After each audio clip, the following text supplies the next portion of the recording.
This Vdiagtool scanner has just been released to the market and has made some bold moves that has got my attention. And so here's my review of the Vdiagtool VD70. Now let's get this.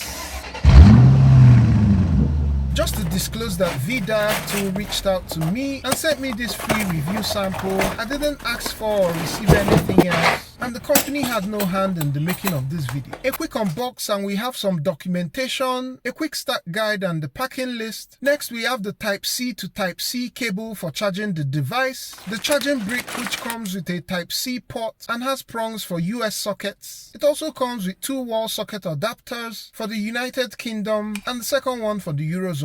A nice addition is this USB Type-C to Type-A adapter for connecting the two directly to a PC. And the last accessory is this data link cable for making a wired connection to the car. Moving over to the business end of this case, and we have the device itself, which feels really good in the hand. Ergonomics is a solid 10 for me. These rubberized grips and the textured finish at the rear adds a special touch. At the top of the device, you have the Type-C charging port, the connection port to the car, a microphone, and the power button. On the rear, you have an 8 megapixel camera, a speaker, and a kickstand. And here's everything that you get in the box for the VD70. In terms of specs, this is what we have. While I won't go into details, you can pause the video if you want to take a closer look, but I'll just mention that it supports the newer OBD protocols like the CAN-FD for some GM cars, as well as diagnosis over internet protocol for some recent Volvo, BMW, and so on. Moving over to the car for some live demo. This is an all-system scanner, which means you have access to all the ECUs in the car. It's bi-directional and also supports ECU coding. And here's the landing screen once the tool boots up. Starting from the right-hand side, reports is where you get your previous scan reports from. Data playback is where you rewatch any recorded live data sessions. I'm not really sure what data view does, so I'll back out from here. I've done some updates, but typically leave out cars that I don't work on, and that's the update tab. More gives you access to your account profile, plus a feature for updating the vehicle connector interface when there's a new update, an endoscope app for an optional endoscope accessory, and finally the user manual. There's no hard copy manual in the box, and at this point I have to say that to date this is the best written manual that I've seen on all the scanners that I've got. I'm yet to come across any funny English, so some good work there. Service center is just a link to the manufacturer's website. Remote control is for remote assistance via TeamViewer. Settings covers changing of units of measurement, the language of the tool. You can also adjust the USB mode, for example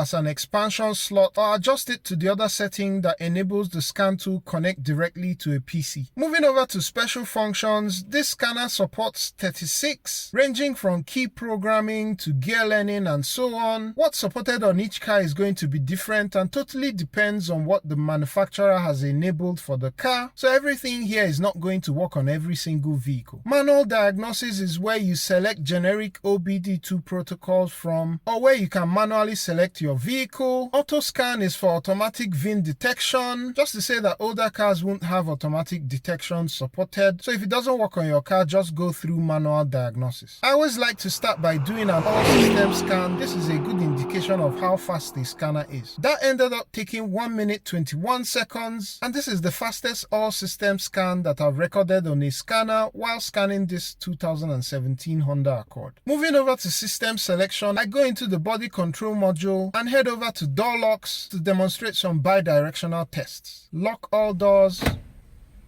And since we're still on the subject of bi-directional actuation tests, I was able to move over to the transmission control module and test some solenoids. I then moved over to the engine control module where I was able to actuate the radiator fan as well, so I was able to demonstrate bi-directional testing across a number of ECUs. One other thing I wanted to demonstrate under the ECM is the graphing of live data. You're able to select a maximum of 8 PIDs at any one time, and you can either view these on one combined graph or view them as separate graphs in one window, just as I'm doing here. One elephant in the room that I'd like to address is that having gone through all the menus on this scanner, it's apparent to me that Vdiagtool and Xtool most likely have a a collaboration on research and development, given the similarity across the menus. This is actually a common practice in the third-party scanner industry, so it's not something to be worried about. Moving over to the things that I don't like about the VD70, I would have wanted to see a bigger battery on the device just to ensure that you have a couple more hours of run time. However, the thing is that the VD70 charges itself through the OBD port, so you won't actually have that instance where you're unable to scan a car because the battery in your scan tool is dead. The other thing I would like to suggest to Vdiagtool is to expand the list of cars supported for ECU coding. At the time of making this video, this was limited to VW, Audi, and Skoda. It would be nice to see Mercedes here as well as some other brands. Just to say that in fairness, it's also a usual trend by some tool manufacturers to expand support for their flagship device, so I'll be sure to update in a pinned comment if I see any evidence that the VD70 has been expanded to cover more brands. Now to the things that I like. This scanner is fast. I've never seen a scan tool do an all-system scan for this car under 90 seconds. Also, the option of having multiple charging ports is good. Also, it comes with 3 years of free updates, and after that it costs $99 for an annual license. Another plus for this tool is the cost, as at the time of making this video you can expect to get the tool for around $400 or less on Amazon. Amazon Prime members actually get a discounted rate of $399, and for a limited time only you can use my coupon code for an additional 10% off. Just to say here that if you happen to get the tool and it doesn't meet your needs, I'll actually encourage you to return it. I'm honestly more particular about you getting the right tool that suits you, as against just trying to drive sales. I'll paste a link to the vehicle coverage tool down below so that you can go into more details and get a good sense of what's supported on the cars you work on. Let me know if you want to see me attempt key programming on the VD70. If I get enough likes and comments on this, I'll be sure to make the video. Do like, share, subscribe, and turn on notifications if you've loved this, and I'll catch you on the next one. Peace!